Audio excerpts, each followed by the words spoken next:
Welcome to Crosspointe. Welcome to Crosspointe. Welcome to Crosspointe. We are an inclusive faith community seeking to live out the loving, just, and generous way of Jesus. We are participants in a long tradition that's less concerned with doctrines and dogma that demand total agreement, but a life to be lived, enjoyed, and given away to others. What unites us is a growing awareness that life is precious. That we are made by love in order to love. This community is comprised of and affirms the entire human family. Regardless of race, age, creed, physical abilities, marital or economic status, gender identity, or sexual orientation. So, if you're curious and have come to see, if you are tired and have come to rest, if you are grateful and have come to share, if you are wounded and have come to heal, if you're joyful and have come to celebrate, if you are uprooted and have come to belong, welcome home. Welcome home. Welcome home. Welcome home.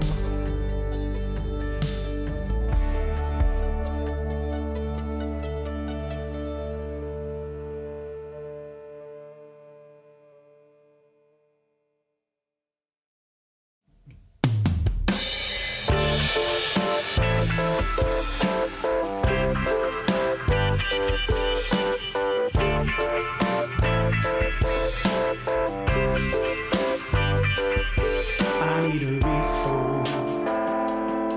I need a new mind.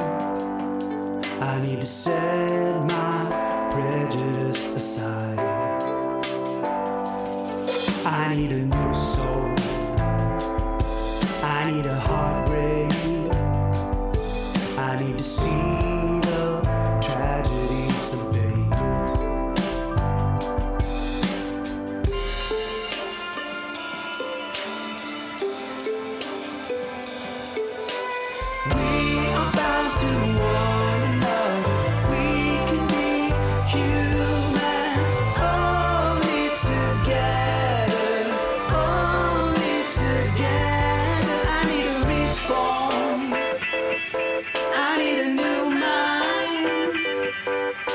Set my prejudice aside. I need a new soul. I need a heartbreak. I need to see the tragedies abate. We are bound to one another. We can be human only together.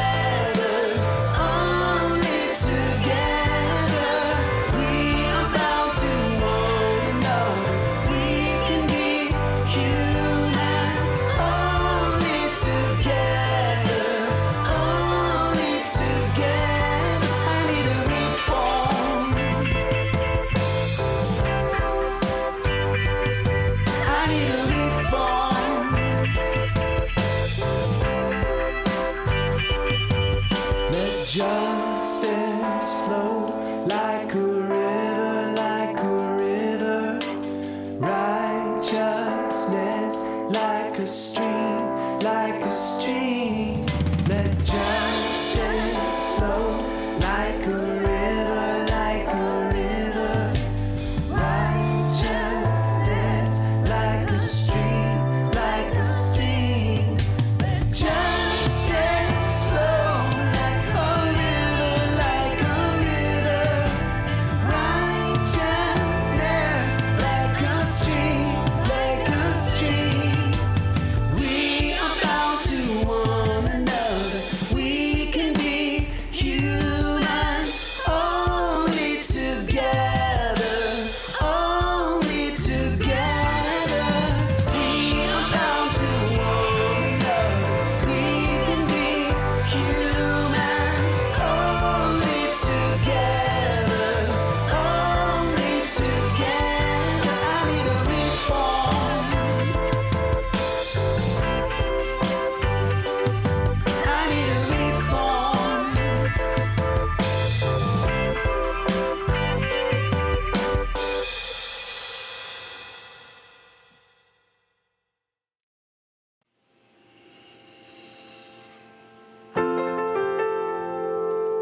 You're the resurrection that we've waited for. You buried the night and came with the morning. You're the King of heaven, the praise is yours. The longer the quiet, the louder the chorus.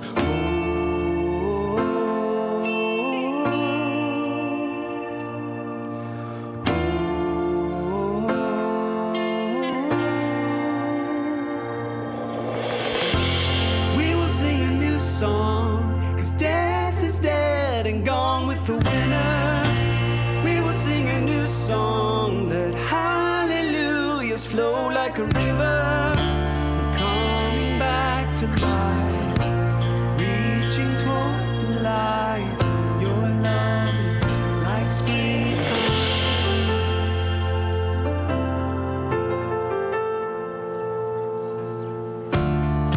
You're the living water, God, we thirst for you.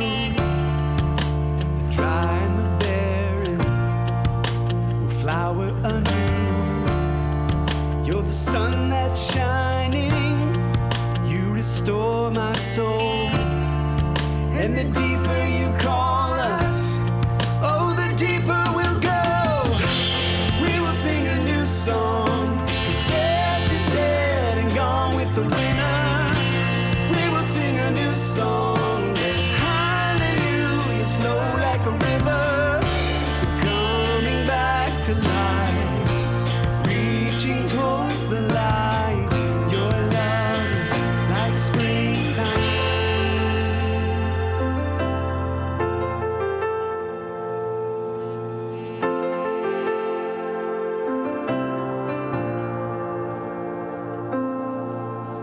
Come tend the soil, come tend the soil of my soul, and like a garden I will grow,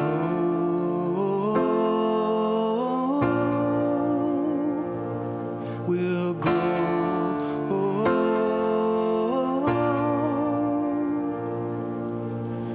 Come tend the soil, come tend the soil of my soul, and like a garden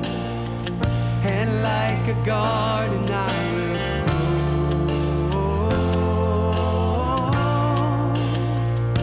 I will grow.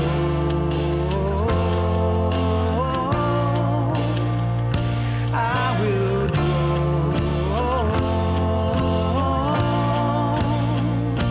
I will grow.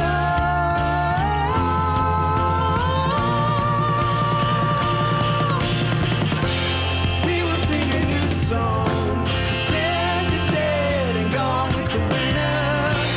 We will sing a new song, let hallelujahs flow like a river. We're coming back to life, reaching towards the light. Your love is like springtime,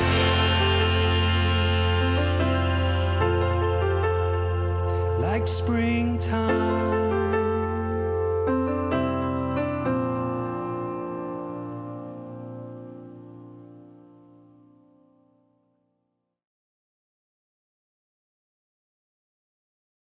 Good morning, Crosspointe. I have a few announcements for you today. The next 4 weeks, we are collecting items to fill the Dorcas Ministries food pantry. Each week has a theme, and next week's theme is soup, stews, chili, and crackers. We will have bins placed around the building should you want to join us as we attempt to overwhelm Dorcas Ministries with food for the individuals they serve. More information about this project can be found on our website at crosspointe.org/events. One of the things we try to do as a faith community is love for and care for people well. Sometimes that means supporting them through difficult seasons in life. And one of the ways we do this is through Crosspointe's care teams. These teams help show families and individuals that we are there for them, that we're going to show up, that we're going to support them through simple actions like providing dinner or sending a note of encouragement. Sometimes we mow a lawn or two. Sometimes we provide transportation to a medical appointment. We really try to meet whatever need there is that allows them to do the things that only they can do, like care for their loved ones. We are currently looking for volunteers for all of our care teams. In particular, our meal team and our notes of encouragement teams are needing some new volunteer members. We don't expect anyone to be a trained chef or a literary genius. The real requirement to be in this volunteer role is a desire to love and care for others in our community. For more information, you can attend a brief information meeting on March 10th after service in the community room at the Crosspointe campus. Or you can go to our website, crosspoint.org/care.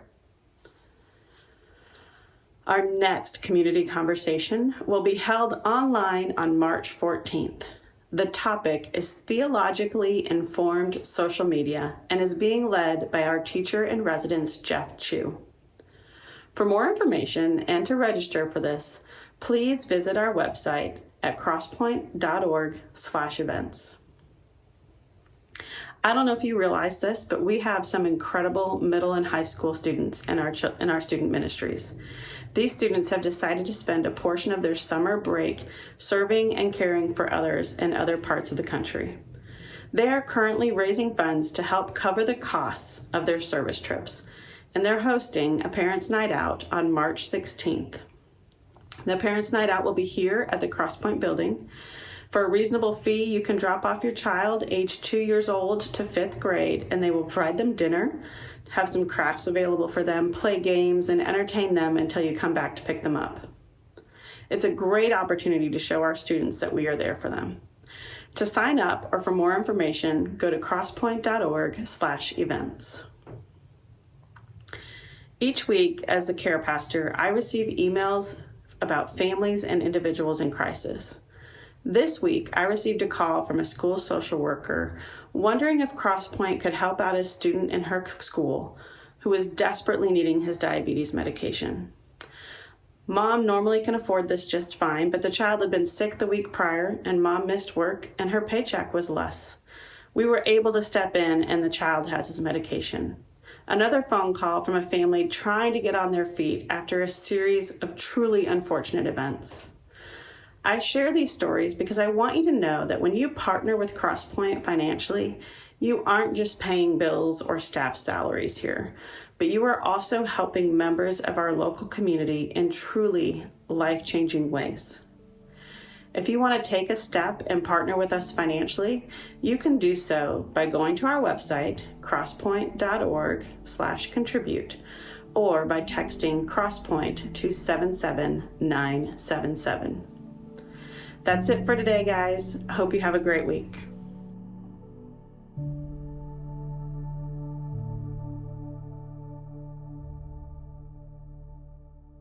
Hi, Crosspointe. The books that we now call 1st and 2nd Chronicles can be found in the Hebrew Bible or the Christian Old Testament. And they actually started out as just one book, one chronicle. Ancient texts were originally written on scrolls or tablets, and when they got particularly lengthy, they were divided in order to make them easier to handle. There are several books like this, 1st and 2nd Kings, 1st and 2nd Samuel, just to name a few. So although we have 2 chronicles in our Bible, they really are just one continual narrative that was divided for convenience. So the Chronicles have much to unpack, but for this particular reading that I got myself into these past weeks, I found myself drawn to 2 separate, but I think connected sentences. One is toward the beginning of the books, and one is at the very, very end. And as I so often find when I read biblical texts, while these verses captured my imagination, they also left me with more questions than answers. For these particular not so often read verses, I couldn't stop imagining what they might mean for readers then, for us now. So it's my goal to share a few sentences from this ancient text to offer some context, some of my own thoughts, and then let you imagine what you might do with them yourselves. Before I get into the verses, though, I want to point out just a few interesting and kind of important things about the Chronicles that might help us better frame the goal of the author. So the Chronicles were not usually the first books people reach for today when they want light biblical reading. They begin rather tediously for modern readers with 9 chapters of list after list after list of genealogies, with an occasional sentence of commentary here and there, maybe just to make sure that the reader's still awake. But while the genealogy can read a bit like nonsense to us today, it functioned kind of like an Ancestry.com or photo album to ancient readers. Through just a list of names, the author recounted the entire history of the Israelite world as they understood it up to that point. And by the history of the world, I mean that the very first person, in fact, the very first word mentioned in the First Chronicles is Adam. So the author started at the beginning.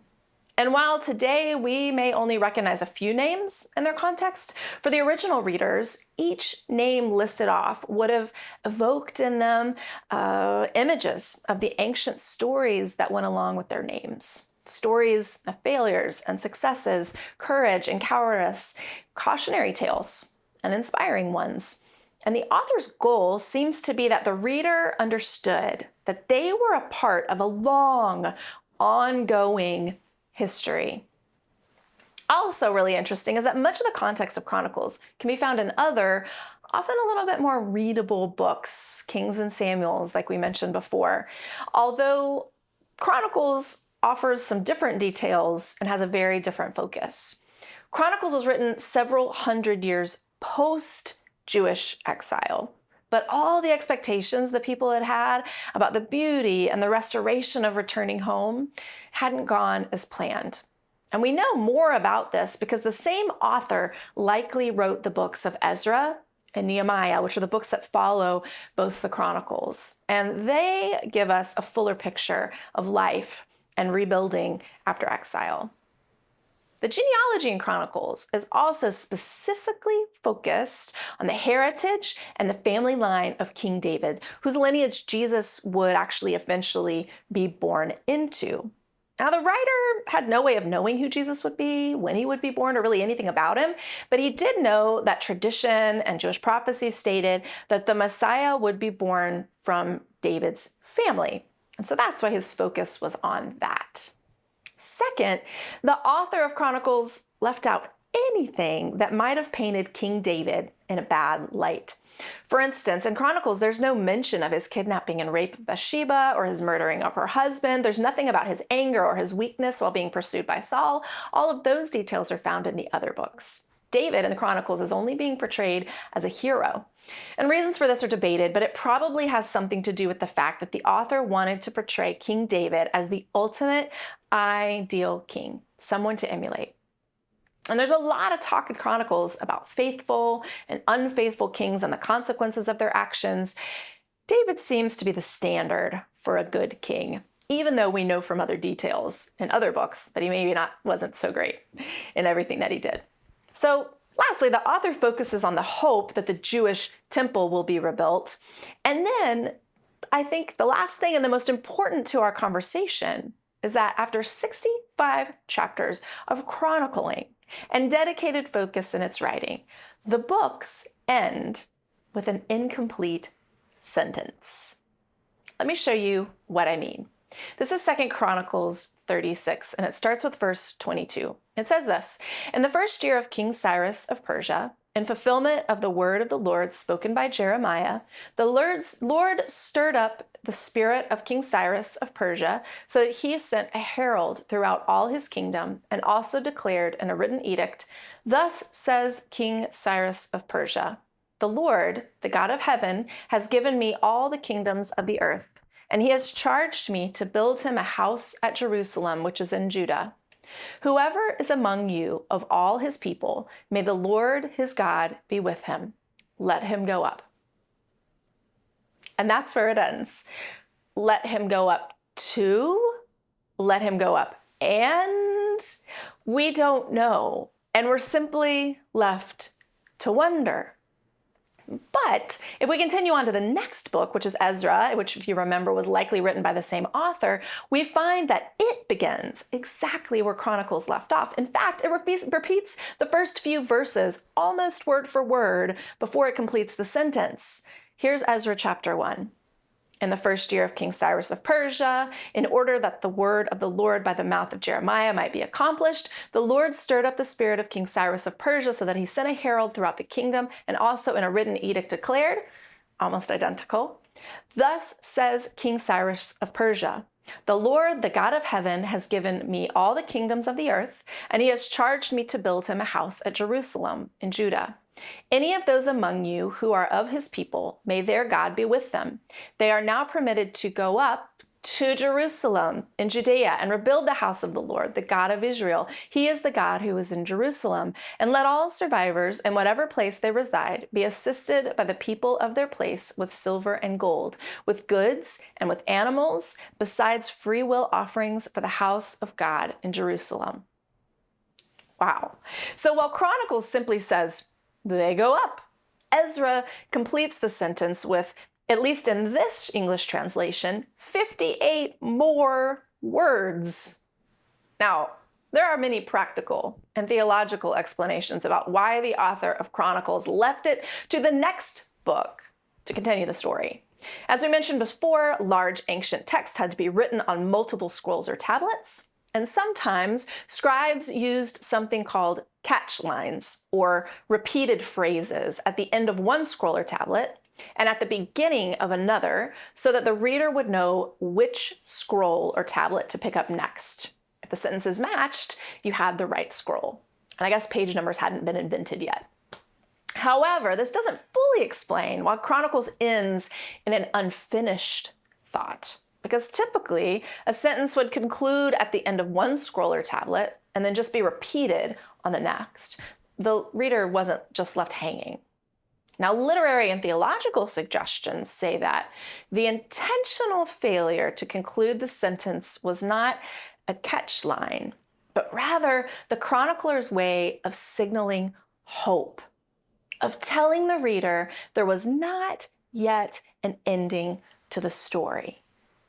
For the post-exile readers, this would have been a hope that even years and generations after their return from exile, where things hadn't gone as well as they had envisioned, the story was not yet complete. There was more to be written. Almost like a hidden scene at the end of the film that clearly hints at a sequel. Instead of a period at the end of the sentence, there's a comma, an ellipsis, a ... The story was not yet done. A kind of, it's not over till it's over. The time for giving up is not now. So, many chapters and a whole chronicle book earlier, hidden away in the tangle of genealogy, is another sentence that caught my eye. And although it isn't an incomplete sentence, it is sort of about an unlikely, ongoing story, one that actually shouldn't have been told, but was, and one that is still being written today. And it's found in 1 Chronicles 7, and it begins with tragedy. It reads like this: The sons of Ephraim, Shutelah and Bird, his son Telath, his son Elidah, his son Teloth, his son Zabad, his son Shutelah, his son Ezer, and Elid. Now you see the genealogy lists. They were the people of Gath, who were born in the land. Now the people of Gath, who were born in the land, killed them because they came down to raid their cattle. And their father Ephraim mourned for many days, and his brothers came to comfort him. Ephraim went to his wife, and she conceived and bore a son, and he named him Beriah, because disaster had befallen his house. His daughter was Shira, who built both Upper and Lower Betharan and Uzan Shira. And then there's 2 more chapters of who was father to whom. But the last sentence is the sentence about Shira, the daughter who built 3 cities. This is the only record of her that we have that I'm aware of. Archaeology and history tell us that Shira's cities weren't temporary ones. They weren't shabbily built. In fact, Upper and Lower Beth Horon exist in some form today. And the narrow road between them that once was only wide enough for one camel is now a major travel way. The 2 cities, Upper and Lower, were built roughly 2 miles apart from each other. They were located near strategic borders, a major mountain pass, and a really important trade route. And we know that King Solomon later fortified these cities, and they continue to be vital travel routes. The pass between the 2 cities held military significance. It was used by raiding parties in the time of King Saul and Josiah. These were important cities. And Shira built 3 of them. Now, according to the internet, you can build a city in as little as 20 easy to follow steps. There are guides, there are YouTube tutorials, there are urban planning for dummies. But as we know from modern history, that's not as easy as it sounds. There's multiple billionaires that have tried in recent decades to build their own cities, some with more success than others. Most newer cities have had rocky starts. Sejong, South Korea was established in 2007. It was an answer to overpopulation, but it still has yet to get traction. In 2015, Songjo, South Korea, debuted with an incredible amount of technology, promising everything, but it hasn't attracted more than 80,000 people because apparently it's not that interesting of a city. So there's multiple other examples that have varying degrees of success, all promising to be bigger and better and more amazing than the last. But typically, they take longer and more money than expected. And often people just don't want to move there. The point being that city building isn't something that's just done on a whim. It requires more than just a 20-step plan like some sort of IKEA manual. It requires securing land, acquiring resources and finances and people power. It requires city planning and leadership skills and cooperation, determining city services, decisions about governance, systems. How do you determine residency and non-residency?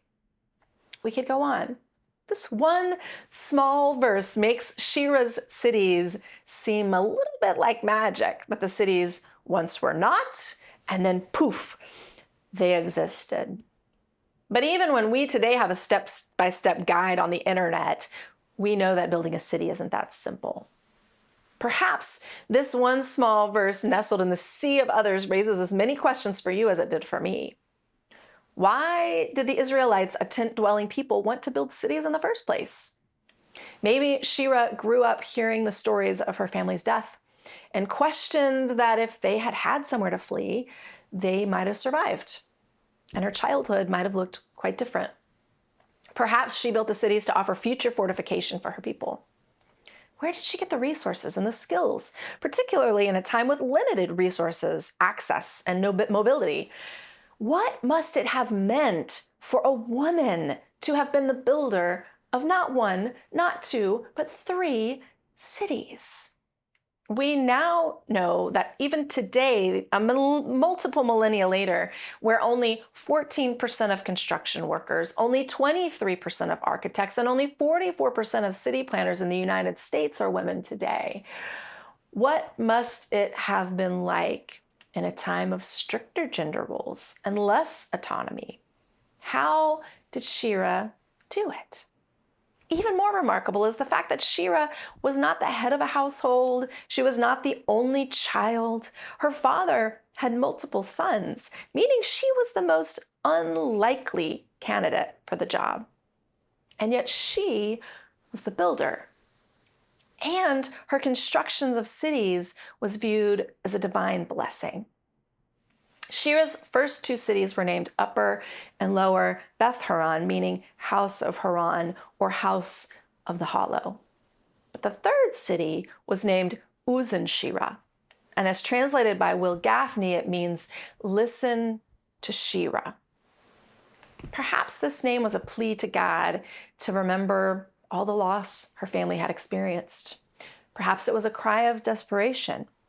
Perhaps it was a statement of strength, meaning something more like, I, Shira, will be heard and not ignored. As a woman, Shira was likely told she couldn't, she shouldn't.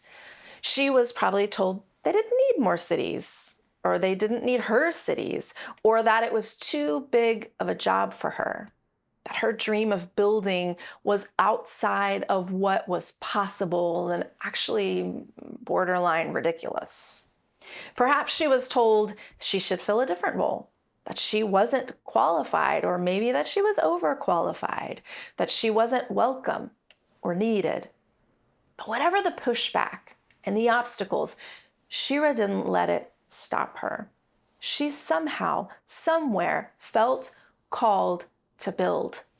And she built anyway. And when the cities were complete, she named the final one after herself. Uzin Shira. Listen to Shira. You said it couldn't and shouldn't, but it was. And like the end of Chronicles that ends in an unfinished sentence, Shira didn't let shouldn't and couldn't and all the other likely difficulties write the end of her story and calling. She knew there was more to come.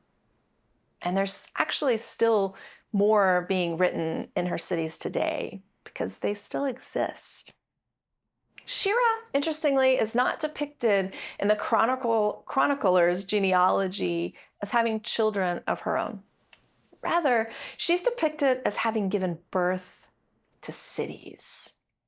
Where once there was nothing in the wilderness, she created, and something came into existence where once there had been nothing at all.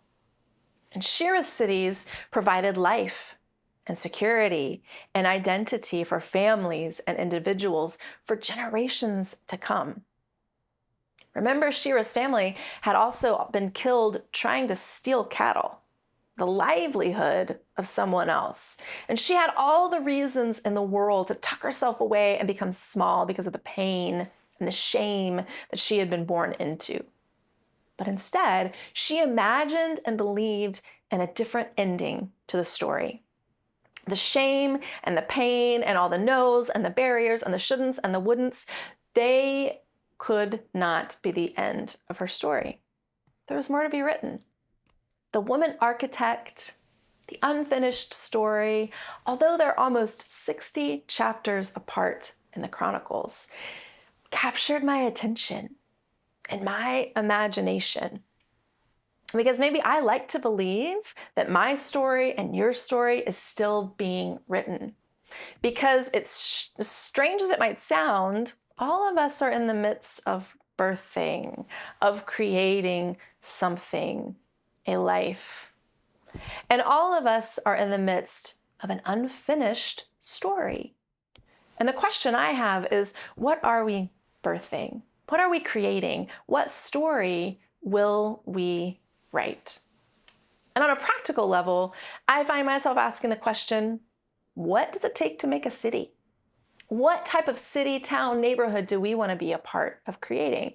Like Shira must have, we too have to ask of our cities, who's included, who is cared for, who's left out.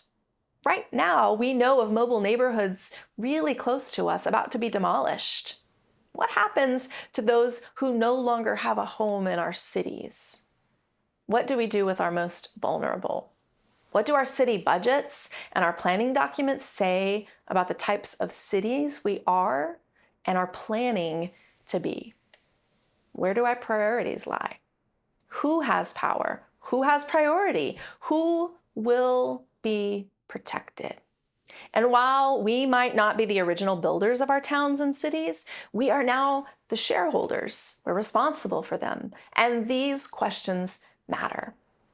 So I ask the question again, what does it take to build a city, a faith community? I think a commitment to partners that we have, such as Habitat and Dorcas and White Oak and Family Promise and others, remind me of what type of city we say we want to be. One that takes care of the vulnerable and is inclusive of all people. But the story of our cities is not yet complete. It is still being written, and we can have a hand in writing it if we take the time to use our voices to speak up and to speak out and to speak for. On another level, Shira's story makes me question what things I have dreamed about and have been told or told myself I couldn't, or I shouldn't, or that simply seemed too difficult or controversial or exhausting. What should I be building anyway? What things could I or should I take off the dusty shelf because I know they would be beneficial to myself or perhaps to the world? Talents, hobbies, relationships, these are my personal cities and unfinished stories. Perhaps I've told myself, or maybe you've told yourself or been told, that something in your life has made you unfit for the job, unfit for recognition, unfit for love and inclusion. But past or current mistakes, heartbreak, pain, shame, guilt, insult, wreckage, even past and present successes, they may be necessary for the end of a chapter, but they're not the conclusion of the story. And who you are at your core, who you were created to be, that's part of the story too, and doesn't need to be rewritten. There's more being written all the time, and these two sentences in Chronicles captured my imagination. Shira, the unlikely builder of long-lasting cities, and the incomplete sentence reminding me that where I am not is not the end of the story. It's still being written. And I leave us with the questions, what do these two sentences say to you? Where do they pull at your imagination? For the next few moments, I want us to reflect on that. What part of your story is still being written? What type of story do you want to be part of? What type of city do you want to be a part of creating? And what should you be building anyway? Thanks, Crosspointe.